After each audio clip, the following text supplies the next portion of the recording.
Welcome in today to the Coach KJ Carousel Dynasty. We're going to start it off by signing an extension for Carter Jake Jr. It looks like they're going to increase his target win total to 9, which hasn't been an issue for us so far. So we'll gladly take that 5-year extension and move on and stay with the Florida Gators. It's going to increase his buyout, so he'll be around for a little while longer in Gainesville. Next up, we're going to be looking at some of the players leaving the team. First up is going to be Miguel Mitchell, our strong safety. He's a junior redshirt and 95 overall. He won the Thorpe Award. I'm not surprised at all that he's leaving. He's a fantastic player. We wish him well in the NFL. Then we're on to Emmanuel Henderson. Did decide to declare for the NFL draft, so that's going to hurt our receiving core. We're going to be missing all 3 of our leading receivers, so we're going to have a complete rebuild at that position. Next on our list is going to be Rashad Johnson, our free safety. He's a 90 overall, and he's only a sophomore redshirt. He had 70 tackles and 2 picks, 2 deflections. He had a pretty good year for us. We're going to miss him. He is going to be off to our Raiders franchise, though, since he's one of the non-real players. He'll be in the draft class, just like quarterback Jack Garola, who's next on our list. He's possibly the top quarterback in that class, which to me is nuts because of all the interceptions that he's thrown, but he has shown growth. He needs to work on the turnovers, but we're going to miss him as he's off to the Raiders franchise. Next up's Jordan O'Neal. I already talked about him transferring, and my fear with Seth Harden did come true. He transferred. He only had 1 tackle on season. He decided to leave. And then punter Nick Ryder left. I'm not surprised. We redshirted him as a freshman. We already have our punter of the future. Now, we also lost Kyle Scherer, which surprised me a little bit, but he doesn't really play, so I get it. That's why we decided to transfer him away. Along with Denzel Hudson, he lost his job as the number 3 back to Drew Williams, so I'm not surprised that he left. Jermaine Boyette Jr. left, and that one hurts. With our middle linebacker position being completely undecided with the departure of Scooby Williams, I am shocked that he left. He was our top backup middle linebacker. We do have 2 top recruits coming in, though, that did commit to the Gators, so I guess it makes it a little bit easier, but I was hoping to be able to develop him, and the fact that he went to Auburn. Then we have Harrison Walsh III, who's been with us from the beginning of this dynasty at Penn State. He came along with me to Florida, and he helped us build our culture here. I'm going to miss him. He was a fantastic player for us. Next on our list is Justice Boone. He has been a beast. He had 18.5 career sacks, 2 pass deflections, 2 forced fumbles, 69 tackles. He's a legend, man. And then it's Adam Mahalik, who was automatic as a kicker. He won the Groza this past season after missing just 1 field goal. He was awesome. Nothing bad to say there. And then we have senior linebacker Shamar James, who made a ton of plays for this Gators defense. 10.5 sacks, 3 picks, 7 deflections, 3 forced fumbles, and 173 tackles. He was amazing for us. Then we have right tackle Austin Barber. He was a fantastic blocker, nothing bad to say there. Then we have another player that came with us from Penn State that I hold near and dear, and that's our number 3 receiver, Malik Mega. He made a ton of plays for me in my time in this dynasty file. He had 88 catches, 1,306 yards, and 8 scores, and he was never a top guy. Number 3 was the highest position he ever got on depth chart, so he deserves a ton of credit for all the things he was able to do. We're going to finish it out by showing some guys who never really played for us, never made an impact, so I don't need to show their stats off. Then we're going to jump into our players leaving, and we're just going to look around the dynasty at this point. Elijah Benson's a quarterback for Georgia that we never actually played. He was always hurt. He's going to the pros, though. We'll see him in the Raiders franchise. Looking at some of these players transferring, Auburn's going to get a new quarterback. Like I said, Jordan O'Neal went to SMU, so we probably won't see him. He just wanted to play. He felt disrespected.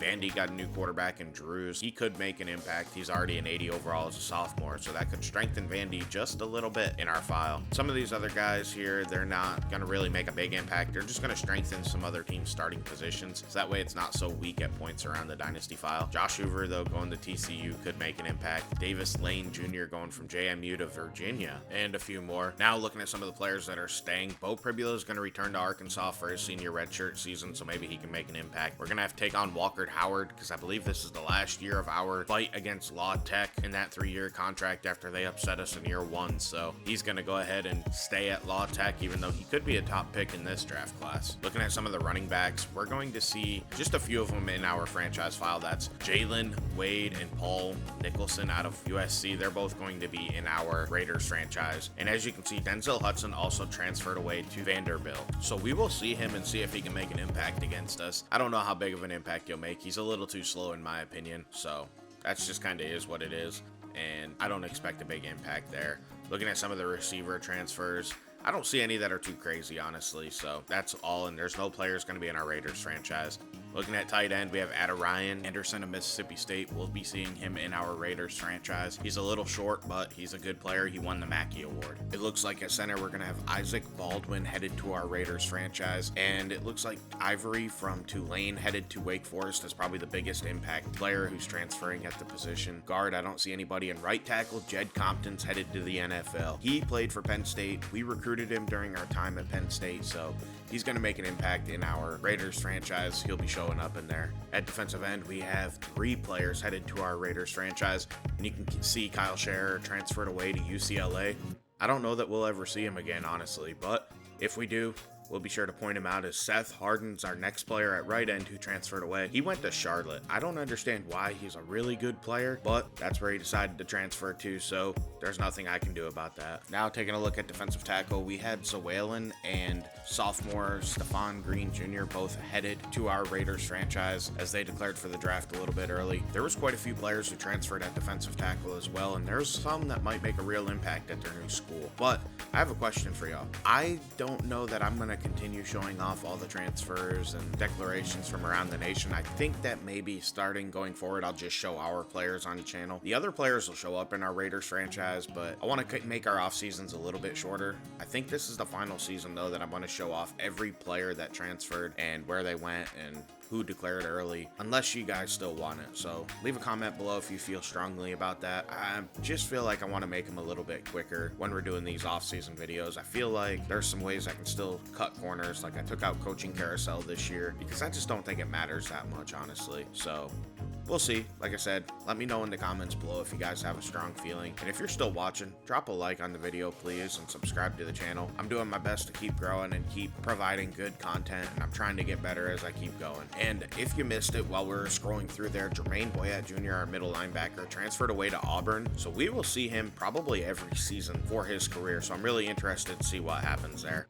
Now, taking a look at players who are on transfer in, we have David Lukehart, a freshman right tackle from Clemson, and we're going to take him. We could use him. Now, we're going to head straight into the recruiting aspect. And we have 2 players left on our board, and we want to get them both. Hassan White is an 87 overall guard. We're down by 485 points to Auburn. We're dropping 9,000 points on him. He's a 4-star. He's the number 27 guard out of New Hampshire. And then the other one's Ladarius Marlowe. He's a speed back, and we ended up getting them both. He's a 73 overall, but he has high-end speed, which is something we could really use for this team.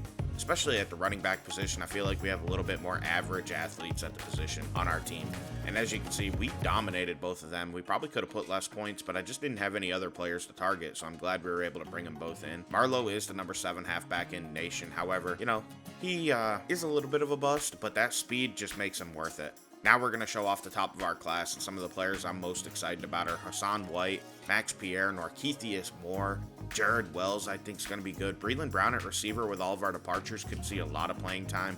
And then Nelson Lohman and Jonas Stepp, each one of them, either one could be our starting middle linebacker, especially with transfer of Jermaine Boyett Jr. So there's some impact players at the top of this class. These other guys, they might take a few years to get on the field and develop, but we're glad to have them, and I feel like we had a really strong class this year, which was backed up by the recruiting rankings, because even though I forgot to show it off, we had the top recruiting class in the nation. So now we're going to take a quick look at position changes and see if there's anybody we need to flip. At quarterback, we don't have anybody who's going to flip. At running back, once again, there's nobody we're going to flip, and as you can see, Marlowe has 95 speed. That's why I really liked him. Fullback, that's all staying the same. Receiver, I'm not going to adjust that at all. Tight end, same thing. We don't need to adjust anybody there. Looking at our left tackle position, that's probably not going to have anybody moved around at, just because we don't have a strong enough tackle really core on this team to be able to move it around. So looking at the interior of our O-line, that's where some changes are going to come. With the signing of Hassan White at right guard, we're going to move Josiah Wint over to left guard, and he's going to be competing for the starting job with our starter last year, Michael Van Dyke. And then at center, we're going to move Darnell Cooper over to right guard because I think he'll make a pretty good backup for us. And then at right tackle, nothing changed. Now at left end, we did move Norkeithius Moore over to the right side, and then we moved Terrell Wilson back to the left side just to balance out our defensive ends. And then at D tackle, no changes, no need to change anybody there.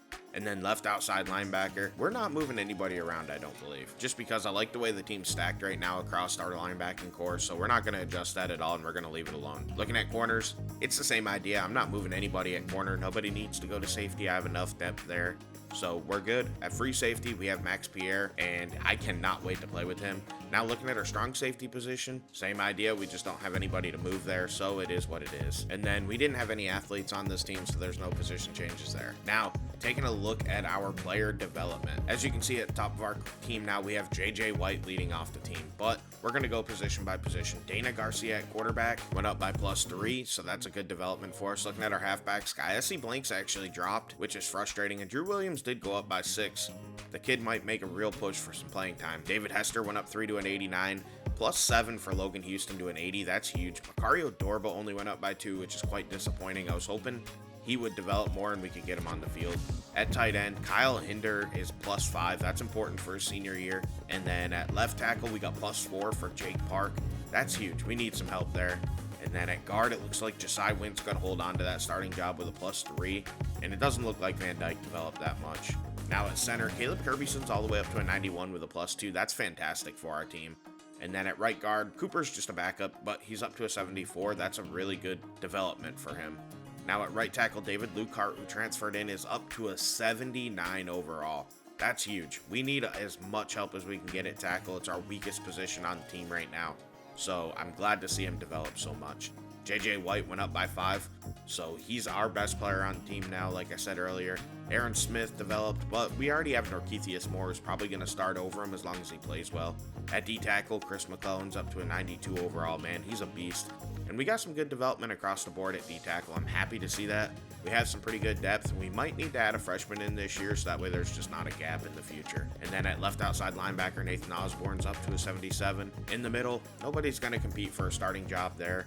I just don't think any of them are any good. Along with at right outside linebacker, William Boone's not good enough to play. Heck, he may not even make the team if we have to cut anybody. At corner, Akil Wesley didn't develop. That's a little bit frustrating.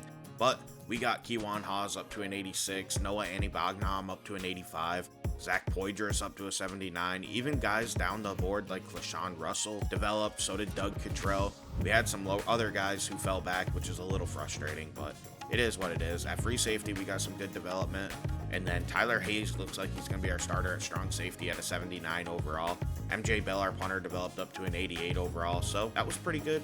As far as development goes, I'm happy with where our team's at. Now we're going to look to cut some players.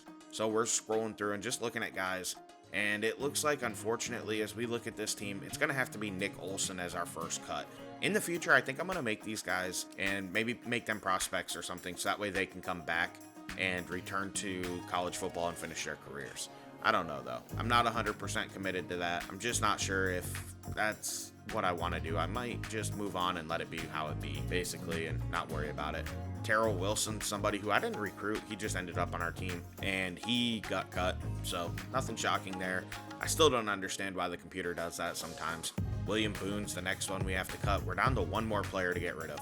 Now, this decision could be a little bit difficult, honestly, but I think when you go back to free safety and you look at Tobridge, you know, he's a 64 overall, but I still don't want to cut him. We don't have a lot of depth, so I go back to receiver, and Saladin Durr, who's a sophomore redshirt's gone from the team. So that's all of our cuts. Now, looking at some of the conference realignment stuff, we're going to move around the Pac-12 just a hair. I want to get SMU up into the Power 5. They are actually in the Power 5 now in real life starting next season, so we're going to have to adjust it a little bit. So what I do is move East Carolina back to the American and swap SMU with them, and then I'm going to swap Memphis and East Carolina just to balance out the conferences a little bit. That's it, though, for realignment, and going forward, I don't know how much more I'm actually going to do of the relegation like what we used to do, just because it doesn't make sense with the 12-team playoff. Now, we're going to get into our schedule for next season. We're going to open up at Ole Miss, and then we're going to be at home versus UCF, at Tennessee, at Kentucky, at home versus LSU, at Auburn, versus La Tech for the final time, versus Georgia, versus Vanderbilt, at South Carolina versus Alabama, and finish up, of course, versus Florida State this year. We're going to be on our home turf, though. The only thing that's a little sad is that this year we don't get to play Arkansas, which is Bo Pribula's senior season. But honestly, I was tired of having basically the same SEC schedule. I think I'm even going to do away with the cross-division rivals just because I'm tired of having to play only one team different each year from across the division. I'm going to miss the rivalry with LSU, but I just think it makes a lot of sense to do. Now, looking at red shirts, we redshirted Emmanuel Antone, our freshman quarterback, and then we redshirted Eric Davis, who's a freshman receiver on the team. they're not going to see a lot of playing time, so why not redshirt him? And then at left guard, Jeremy Sinaway, just so that way we can preserve a year for him, we decided to put a red shirt on him. And then I don't think we're going to redshirt anybody else in the O-line. We just don't have a lot of depth. At defensive end, though, Giovanni Peterson's getting the red shirt this year. I'm very depressed with how he's developed. I really thought he was going to be a fantastic player for us, but he just hasn't developed. So I'm going to redshirt him and see if I can reset his career and get him going forward in a positive direction. We'll see. I'm not 100% sure that'll happen.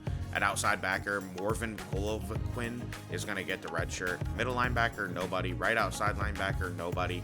At corner, I'm actually thinking about doing a red shirt here for Doug Cottrell, just to keep him young and help out our corner depth going forward. So we're going to drop the red shirt on him. He's the only one, though. Safety, we don't have enough players to redshirt. And then, of course, Brendan Vale, our backup kicker, is going to get redshirted. He's a true freshman, and we just recruited a true freshman. Now, taking a look at the Heisman standings, Matt Hayes at TCU at quarterback's at number 1. Number 2 is Justin Martin, a senior redshirt at UCLA. 3 is Franchern Osborne, a quarterback from Oklahoma. 4 is Omar Kelly, a halfback from Northwestern. Then 5 is Montrell Atwell, a quarterback from Texas A&M. That's a pretty interesting top 5, and I really don't recall many of them being in there last season. Maybe at points we had some of them, but they didn't finish there from my recollection. Now, taking a look at our preseason rankings, we come in at number 4 behind Alabama, Ohio State, and Penn State. That is a pretty tough crowd to be behind, and with a B+ overall, there are some better teams than us down the board that could even move up further. But overall, I'd say we're a really good team, but we're not a high-end team. There's a podcast I listen to called Until Saturday, and if you hear on Until Saturday, they talk about Group A and then everybody else. We're not quite Group A. We're at the top of the Group B and everybody else. We're just not quite Group A yet, like what they talk about on there. That doesn't mean we can't compete for a title. It just means it's going to be a little bit tougher for us, and we still have some development to get to the top of the SEC and the top of the country. So we're working on it. We're getting better. And I think maybe next year we could be considered part of that Group A, which is your A overall teams in this. With the mod, there's not near as many A+ overall teams. Not everybody's an A. So it's really hard to get to that level. And once you do, you're going to have a lot easier time controlling your own destiny because you're going to be a really, really good team, which is something I like about the mod that I think they've done a fantastic job at. I really do believe that it replicates real life more now than what it ever has. So I'm really thankful for the mod. I enjoy playing the game, and I'm looking forward to another season of the Coach KJ Dynasty. And I think Florida stands a chance this year. With the 12-team playoff, even if we drop a few games, we can get into the playoffs. I will say, though, at the University of Florida, they're not okay with you losing to rivals, and something Coach KJ struggled with a little bit is the rivalry games. Most of our losses have come in them, other than the loss to La Tech, so that's going to anger Florida fans. As a Gator fan myself, I see it every year, man, especially with Billy Napier. Everybody's all over him because he doesn't win the rivalry games. So I know that if I struggle this year, the heat's going to get turned up at Florida. We could be a really good team, but if we struggle in them rivalry games, they're going to crank that heat up on us, and they're going to make sure that we know that we have to do better. Overall, though, I think we had a really good offseason. I think our team improved a little bit. We're still going to miss some players that left, like Jack Garola, but this could be a really good year. We're starting off at number 4, so thank you for watching. Please like and subscribe. I'm LDJ11. Have a wonderful day, and I'm out. Hand me a drink, cause I think I'm going all in. Get me a streak, who can catch me when I'm falling? Cover up my scars, flip the handlebars, crashing in my car.